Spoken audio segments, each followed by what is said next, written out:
Bataan Nuclear Power Plant na nasimulang gawin sa panahon ni Pangulong Ferdinand Marcos at ipinasara noong panahon ni Corazon Aquino, pinagpaplanuhang muling i-revive ni Pangulong Duterte dahil hindi ito nagamit simula noon. Ngunit kailangan muna daw pag-aralan ng mabuti ang akbang na ito.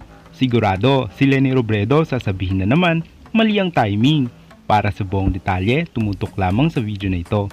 Pero bago ang lahat, kung hindi ka pa nakakapag-subscribe sa aking channel, huwag mong kalimutang pindutin ang subscribe button pati na rin ang tiny bell para updated ka sa mga bagong kaganapan. Maraming salamat!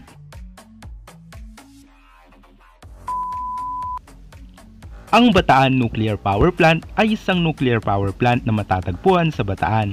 May 100 kilometro sa kanluran ng Maynila sa Pilipinas. Ito'y natapos itayo noong 1984, ngunit hindi kailanman pinagana.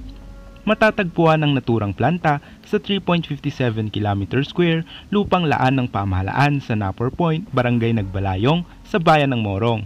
Ito ang kaisa-isang pagtatangka ng Pilipinas na makapagtayo ng plantang nuklear.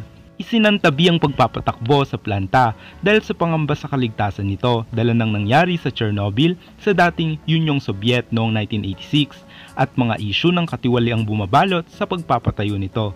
Hanggang matapos ang nakatakdang itayong plantang nuklear sa Vietnam sa 2021, mananatiling tanging plantang nuklear sa Timog Silangang Asya ang Bataan Nuclear Power Plant. Nang mapatalsik sa kapangyarihan si Ferdinand Marcos noong Pebrero 1986 at pagkaraang maganap ang aksidenteng nuklear sa Chernobyl sa Unyong Soviet, pinagpasyahan ng sumunod na administrasyon ni Corazon Aquino na hindi paganahin ng planta. Isang hakbang na may halo na ring motibo dahil sa pagkakaugnay ng naturang planta kay Marcos. Matatanda ang nagbilin pa ang dating Pangulo na si Ferdinand Marcos kay Corazon Aquino. Sabi nito, ang kabilin-bilinan ko kay Mrs. Corazon Aquino na ipatuloy ang Bataan Nuclear Power Plant kung maaari, sapagkat this is the solution in meeting the country's energy demands and decreasing dependence on imported oil. Ngunit ayaw niyang tanggapin ang aking mungkahi dahil maaalala daw ng taong bayan si Marcos habang nandiyan ang nuclear power plant. Anong klaseng pag-iisip yan? Iyan ay pag-iiganti. Huwag natin idamay ang sambayan ng Pilipino. Balang araw, makikita ninyo, 20 years from now, bagsak na ang Pilipinas.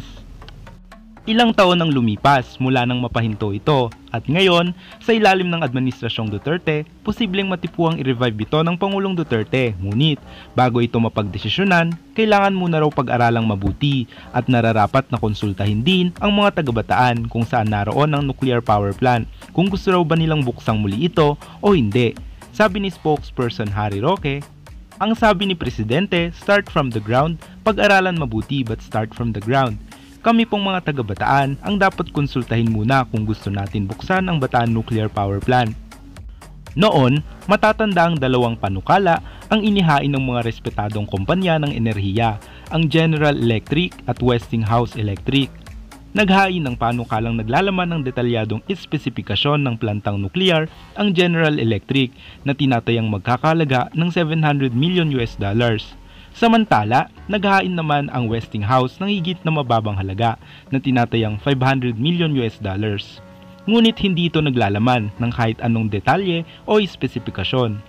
Pinili ng lupong inatasang mamanihala sa proyekto ang panukala ng General Electric. Ngunit binaligtad dito ni Marcos noong Hunyo 1974 nang lagdaan niya ang letter of intent na naggawad ng proyekto sa Westinghouse. Pagdating ng Marso 1975, lumobo ang tinatayang halaga ng proyekto sa $1.2 billion.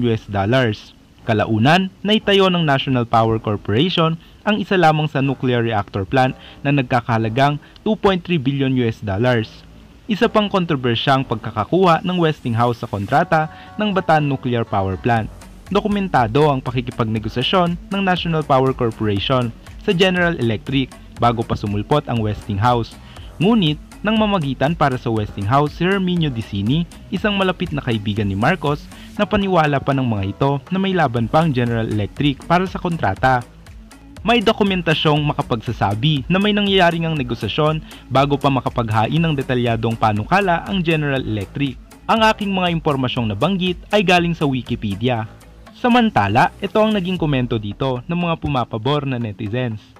Sa paglalayag ko sa iba't ibang bansa, karamihan may nuclear plant sila, lalo na sa Europe. Halos nuclear ang nagpapatakbo ng elektrisidad kaya asensado sila.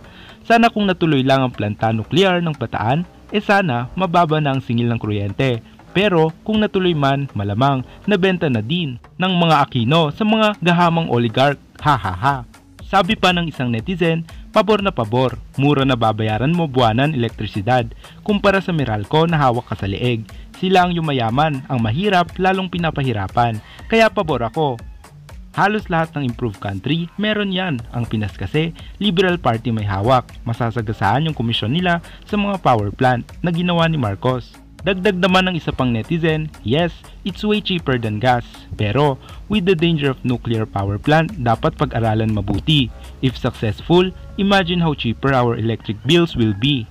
Sabi naman ng isang netizen na ito, oo naman, kung sinunog lang ni Cory na ipagpatuloy yan, Bataang nuclear power plant, di sana ang mura ng kuryente natin kasi nagdunong-dunungan ng bruha. Kaya yan tuloy ang bansa natin kulelat sa lahat ng bagay, corruption pa.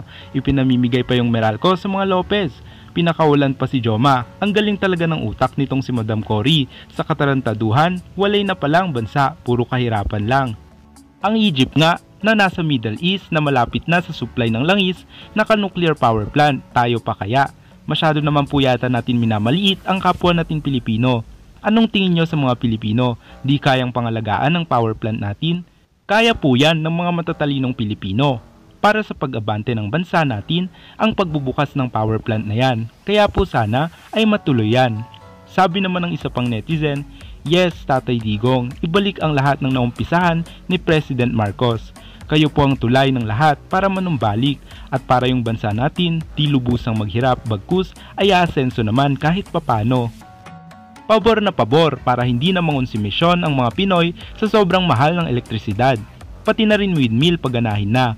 Ang dami-daming dambuhalang electric fan lalo na sa Europe ang gumagana, kaya napakaliwanag ng kapaligiran nila sa gabi.